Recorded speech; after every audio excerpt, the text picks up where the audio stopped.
구원의 길을 열어주셨습니다.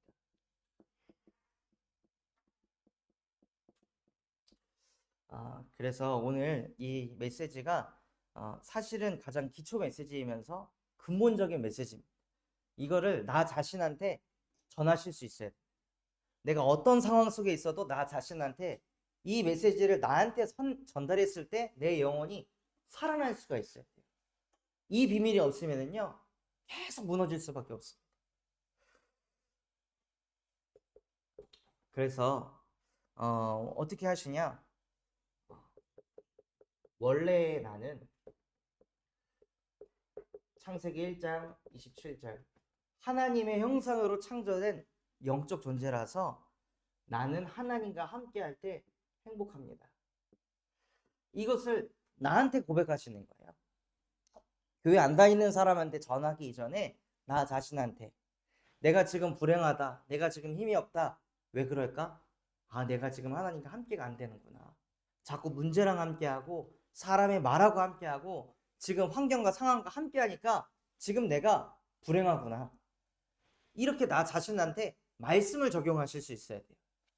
그래서 원래 나는 하나님과 함께해야 행복한 존재지.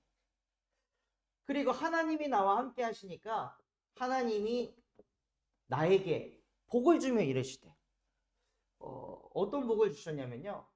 생육하고 정복하고 번성하며 다스리는 또 땅에 충만한 복을 주셨습니다. 그 복이 바로 하나님이 인간에게 주신 축복이에요. 그래서 내가 어떤 문제가 생겼는데 그 문제에 자꾸 잡혀서 끌려가고 있다면요. 어떤 상태냐? 그걸 지금 내가 정복하고 있지 못한다. 어떤 사람하고 갈등이 있는데 그 사람 볼 때마다 막 마음이 힘들고 어렵다면 그 관계를 내가 다스리지 못하고 있다는 뜻이에요. 그러면 하나님 정복하게 해주세요. 다스리게 해주세요가 아니라 하나님과 함께하게 해주세요. 하고 기도 제목이 바뀌셔야 됩니다. 하나님과 함께가 되면 이게 되어집니다. 그래서 우리의 초점은 무엇이냐? 언제나 창세기 1장 27절 하나님의 형상을 회복하는 데다가 초점을 두시는 거예요. 성경에 보면 이렇게 작은 다윗이 키가 3m가 넘는 골리앗 앞에 섰을 때 이 골리앗을 이길 달란트를 내가 가지고 있어. 이걸 가지고 골리앗 앞에 선 게 아니라요. 나는 만군의 여호와의 이름으로 네 앞에 섰노라 라고 고백했습니다.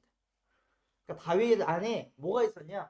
하나님이 나와 함께 한다는 믿음이 있으니까 큰 사람 앞에서도 두려워 떨질 않는 거예요.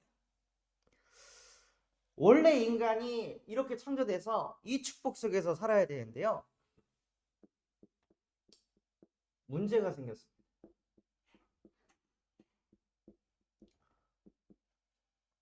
그것이 무엇이냐? 창세기 3장 1절에서 6절에 인간이 하나님의 말씀에 불순종을 하게 되었어요. 지난주에 저희가 이제 예배를 드렸었는데 그때 나왔던 말씀이 내 법을 지키고 내 계명을 간직해라. 이게 하나님이 우리에게 주신 미션이에요. 그럼 한 주 동안 그렇게 살면 되거든요. 그렇게 살면 시달림이 없는데 말씀을 지키기보다 계명을 간직하기보다 상처를 간직하고 내 생각을 지키려고 하고 나의 자존심을 자꾸 지키려고 하니까 갈등이 생길 수밖에 없는 거예요. 하나님의 말씀에 불순종하니까 시달림이 올 수밖에 없는 거예요. 하나님 말씀에 불순종한다는 것은 무엇이냐면요. 하나님 중심이 아니라 나 중심으로 산다는 거예요. 모든 게 나의 중심으로. 저도 목회자 아들로 태어났지만 나 중심으로 사니까요.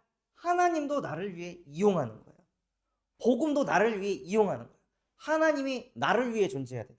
내가 하나님을 위해 존재하는 게 아니라 나를 위해서. 그래서 모든 기도가 어디로 가냐면 로마서 3장 23절 모든 사람이 죄를 범하였으며 하나님의 영광에 이르지 못하다. 죄 가운데 빠져서 원래 인간은 하나님의 영광을 나타내는 존재인데요. 죄 가운데 빠져가지고 영이 죽어서 뭐만 남냐? 육신만 남아요. 그래서 육신 중심으로 사는 거예요. 자기도 모르게 물질 중심으로 다 경제 가지고 돈 가지고 모든 것을 사고할 수밖에 없도록 나도 모르게 망가져 버렸어요. 그래서 내가 이 육신을 가지고 돈을 잘 벌기 위해서 무엇을 하냐? 요한복음 8장 44절에 너희는 너희 아비 마귀에게서 났으니 너희 아비의 욕심대로 행하고자 하느니라. 너희 아비 마귀 곧 사단이라고도 하는 자가 뭘 우리에게 계속 가져다 주냐면요, 욕심을 계속 가져다 줘요. 그러니 우리의 중심에 뭐가 있냐? 성공 중심이 있는 거죠. 뭐 하면 항상 잘 돼야 돼. 뭐 하면 내가 인정받아야 돼. 사람들이 나에 대해 안 좋게 말하면 안 돼. 좋게 얘기해야 돼. 항상 사람에게 인정받고 내가 드러낼 생각을 계속하는 거예요. 왜냐? 하나님의 말씀에 불순종해서. 이게 인간이 가진 진짜 문제라는 거예요. 신앙생활을 하시면 하실수록 무슨 응답을 받아야 되냐면요, 이게 점점 약해지셔야 되는 거예요. 나밖에 모르던 내 생각, 내 기준, 이게 무조건 맞아, 이대로 해야 돼, 이거를 버릴 줄도 알아야 되고, 항상 사람 중심, 항상 동중심이었던 내 인생이 그거보다 점점 약해지고, 그거보다 하나님의 영광을 나타내는 게 더 중요한 거지. 성공 중심이 아니라 하나님과 함께하는 게 최고의 응답이지, 이 속으로 인도받는 거예요. 그게 신앙생활을 하면 할수록 받아야 될 응답인데, 많은 사람들이 이 상태에서 뭘 하냐? 그냥 교회를 다녀요. 이 상태에서 아직도 여전히 나밖에 모르고 물질 중심이고 성공 중심인 이 상태 속에서 뭘 하냐? 이 문제를 해결하기 위해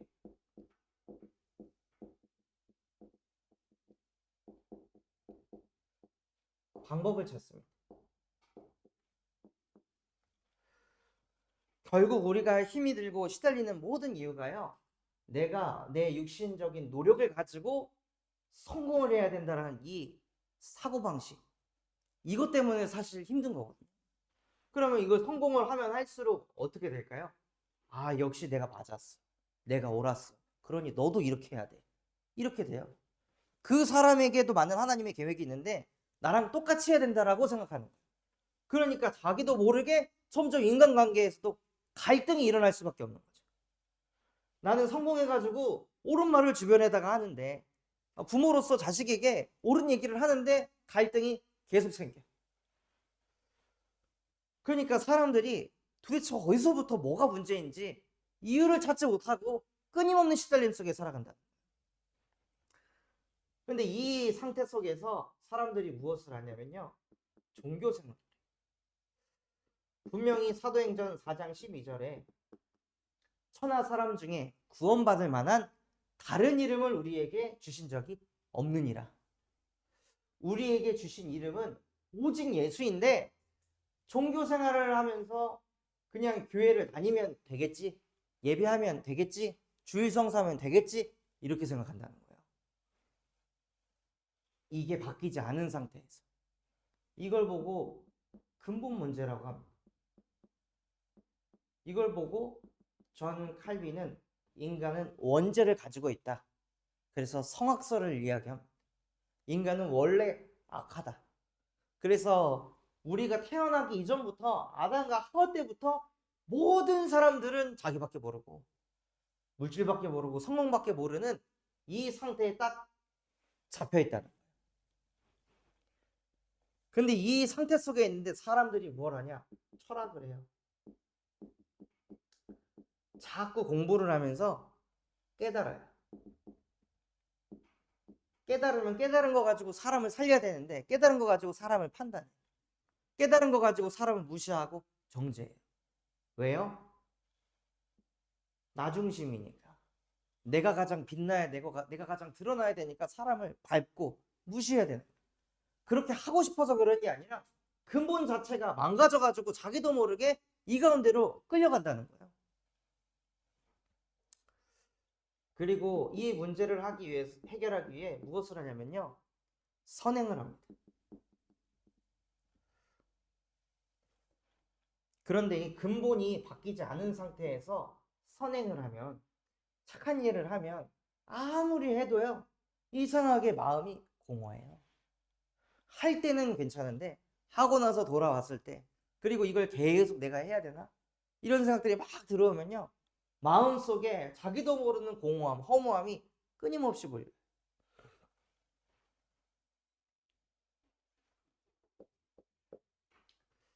그래서 진짜 문제는 무엇이냐? 교회를 안 다녀서가 아니라 근본이 안 바뀌어가지고 생긴 문제라는 거예요.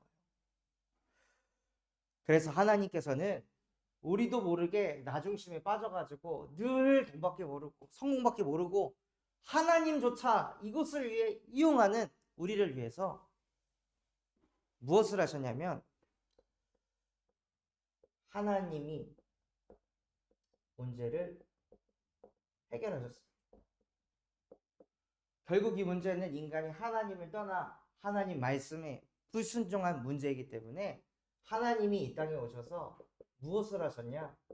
우리가 아직 연약할 때, 우리가 아직 경건하지 않은 때, 우리가 아직 죄인이 되었을 때 그리스도께서 십자가에 못 박혀 죽으심으로 하나님께서 우리에 대한 자기의 사랑을 확증하셨느니라 하고, 우리를 이 속에서 건져내시려고 하나님이 자기 몸을 던지셔서 십자가에 못 박혀 죽으셨다는 거예요. 한 현장에서 사역을 하는데, 이분은 자기 친언니가 자기도 모르게 자기 이름하고 남편 이름으로 담보대출을 받은 거예요. 그래서 그 빚을 안 갚다가 나중에는 그게 막 터져 나와가지고, 특히 뭐 은행에서 빌린 것도 아니고 사채업자한테 담보를 해가지고 돈을 빌려서 자기도 모르게 빚더미 앉게 된 거예요. 친언니 때문에. 남편이 새 차를 뽑았는데 새 차 압류당하고, 그래서 그게 다 날라가고, 그 다음에 이제 사채업자들한테 계속 전화가 오는 거예요. 전화 받자마자 바로 그냥 쌍욕을 하고, 막 일하는 매장에 찾아와가지고 돈 안 갚냐고 막 난리를 치고, 이런 것들을 계속 하니까 이분이 어느 상태까지 갔냐면, 모르는 번호가 오면 막 달달달달달 떨리는 거예요. 무서워가지고. 이제 막 나이가 20대 후반, 30대 초반밖에 안 됐거든요. 근데 막 그런 일들을 당하니까 공황장애가 오는 거예요. 자기도 모르게. 전화만 오면, 모르는 번호가 오면, 스팸 전화라도 오면은 막 몸이 막 달달달달달 떨릴 정도로 막 공황장애가 와서 그 문제를 막 해결하려고 막 무당 찾아가고 점도 보고 뭐도 하고 하면서 하려고 하는데 이게 안 끝나는 거예요. 근데 그분에게 어떻게 하나님의 인도로 복음을 전하게 돼가지고, 당신이 가진 문제는 하나님 떠난 문제인데 그 문제로 인해 이 상태에 완전히 잡혀있다. 그래서 그 문제를 해결하시려고 하나님이 자기 자신을 십자가에 못 박으시면서 우리에 대한 자기의 사랑을 확증하셨느니라 한 이 말씀이 어느 날 그분의 마음에 담긴 거예요. 들린 거예요. 아, 나 같은 인간을 위해서 예수님이 십자가에 못 박혀 죽으셨구나. 내가 이렇게 가치 있는 존재구나. 소중한 존재구나. 이게 들린 거예요. 그때부터 자기도 모르게 공황장애가 없어졌다는 거예요. 그리스도의 사랑을 받기 시작하니까요, 자기도 모르게 찾아왔던 그 문제들이 조금씩 조금씩 끝이 나는 거예요. 또 하나님께서 요한복음 3장 16절, 하나님이 세상을 이처럼 사랑하사 독생자를 주셨으니 누구든지 이를 믿는 자는 멸망하지 않고 영생을 얻게 하려 하심이라. 또 고린도전서 15장 4절에 보면요, 3절에서 4절에 보면 그리스도께서는 성경대로 죽으시고 성경대로 사흘 만에 부활하셨다고 하셨습니다. 그래서 우리가 예수를 그리스도라고 믿는 겁니다. 공자도 죽었고요, 노자도 죽었고, 사람들이 그렇게 믿는 이 석가모니도 죽었습니다. 또 철학의 아버지 소크라테스 죽었습니다. 그런데 유일하게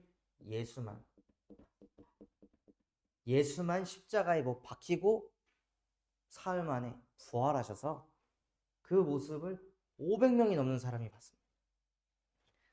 그러니까 예수가 어떻게 부활했냐, 안 믿는다라고 말하는 건요, 역사를 안 믿는다는 거예요. 예수님께서는 십자가에 못 박혀 죽으시고 부활하셔서 500명이 넘는 사람들을 보게 하셨습니다. 그 예수 그리스도께서 나를 위해 죽으셨다는 게 믿어진다면 그게 하나님의 은혜입니다. 무엇을 기도하셔야 되냐? 이 말씀이 나하고 상관 있게 해주세요. 그냥 성경책에 있는 말씀 구절이 아니라 정말 그분의 죽음이, 그분의 부활이 나를 이 죄에서 해방시키기 위한 죽음이었고 나를 살리기 위한 부활이었음이 하나님 내 마음에 부딪히게 해주세요 하고 기도하시면서 정말 이 복음이 우리에게 복음이 돼야 돼요. 그게 우리가 받아야 될 응답이에요. 그런데 이게 왜 안 믿어지게 하냐면요, 이 사단이라는 존재는 거짓을 말할 때마다 제 것으로 말합니다. 그래서 진리 앞에 못 서게 한다고 했어요. 흑암이 무슨 거짓말을 하냐? 2000년 전에 죽었는데, 네가 태어나게 죽었는데 무슨 너를 위해 죽어? 그게 말이 돼? 너가 존재하기 전에 죽었는데 어떻게 이 예수의 죽음이 너하고 상관이 있어? 아무 상관없는 거야 하고 눈에 보이지 않게 이 사단이요, 우리의 생각 속에 역사해가지고 이 예수의 죽음이 나랑 상관없게 여기는 거예요. 그래서 결국에 무슨 생각을 하게 하냐? 육신적으로만 생각하게 하는 거죠. 믿음을 가지고 신앙생활을 하는 게 아니라 육신적인 생각을 가지고, 이성적인 생각을 가지고, 내가 태어나기 전에 죽었기 때문에 나랑 아무 상관없어 라고 생각하게 하는 거예요. 그게 아니라 성경에 보면 창세전에, 영세전에 저와 여러분이 이미 언제 어떻게 태어날지 예정되어 있다고 하셨어요. 그래서 이미 예정을 하시고 우리를 2000년 전에 이미 구원하시기로 작정하신 거죠. 그래서 그것을 못 믿게 하는 흑암의 세력을 요한일서 3장 8절 하나님의 아들이 나타나신 것은 바로 하나님의 말씀을 못 믿게 하는 마귀를 멸하려 하십니다 하고, 이 흑암의 세력을 하나님의 아들 예수께서 박살내셨습니다. 그래서 예수 그리스도의 이름 가지고 항상 뭐에 기도하셔야 되냐면요, 하나님, 말씀이 안 믿어져요. 말씀이 안 들려요. 그래서 내 생각 속에, 마음 속에 말씀 안 들리게 하고 안 믿어지게 하는 흑암의 세력을 하나님의 아들 예수 그리스도 이름으로 박살내 주시옵소서 하고 흑암을 무너뜨리시는 거예요. 내 안에 흑암이 가득하면요, 말씀이 들어올 수가 없어요. 왜냐? 내 안에 내 생각이 가득하거든요. 내 생각이 가득하면 말씀보다 내 생각이 위에 있어가지고 말씀을 또 분석해요. 말씀을 또 내가 이해하려고 해요. 어떻게 인간이 하나님을 이해할 수 있을까요? 말이 안 되는 거예요. 개미가 어떻게 인간을 이해할 수 있어요? 불가능한 일이에요. 근데 인간은 자기 머리를 굴려서 하나님을 이해하려고 해요. 인간이 절대 이해할 수 없는 게요, 성삼위 하나님이십니다.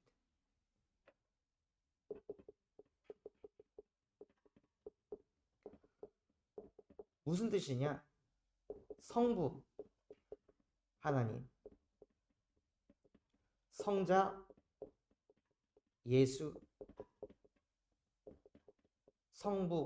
성령 보혜사,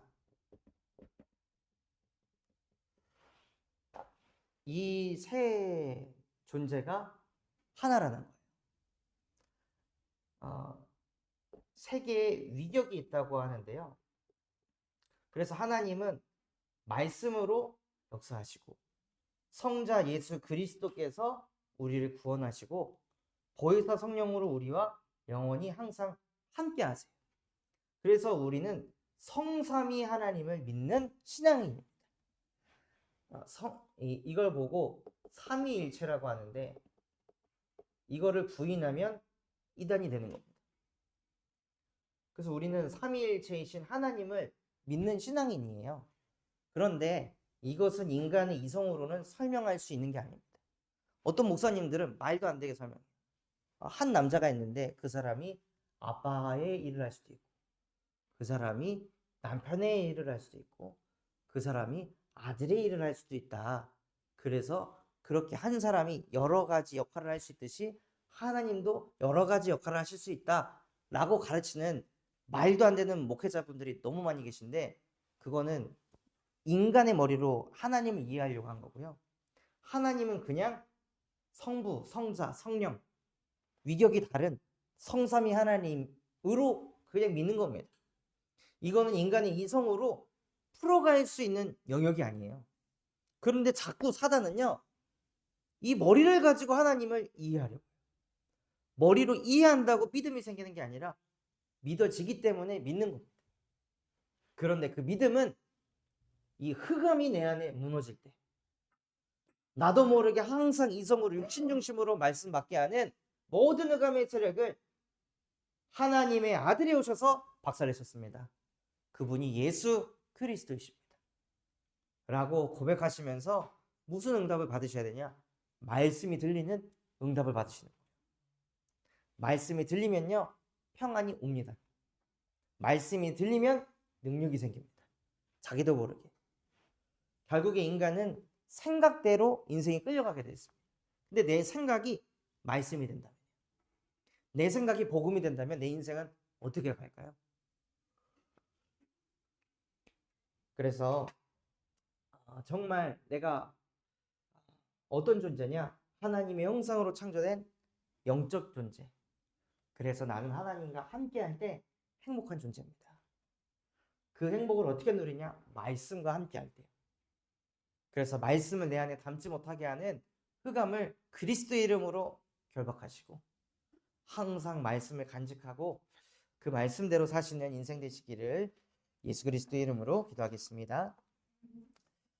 하나님 아버지 감사합니다. 오늘 우리에게 말씀 주신 것과 같이 정말로 우리의 존재 자체가 하나님의 형상임을, 영적 존재임을 깨달을 수 있도록 우리에게 은혜를 베풀어 주시옵소서. 그래서 내 생각보다 하나님의 말씀을 내 안에 담을 수 있도록 은혜 베풀어 주시옵시고, 말씀을 내 머리 가지고 이해하게 하는 모든 흑암의 세력을 여자의 우선 되신 예수 그리스도의 이름으로 멸하여 주시옵소서. 그래서 우리 모든 새가족분들의 마음속에, 심령 속에, 영혼 속에 부디 하나님의 말씀이 한 단어라도, 한 문장이라도, 한 구절이라도 들려지는 은혜가 임하게 하옵소서. 그래서 지금 이 시간 하나님 주일 예배 말씀 맞습니다. 누구보다도 예배 시간에 최고 은혜 받는 그 시간이 되게 하옵소서. 지금도 살아서 우리와 함께 하시는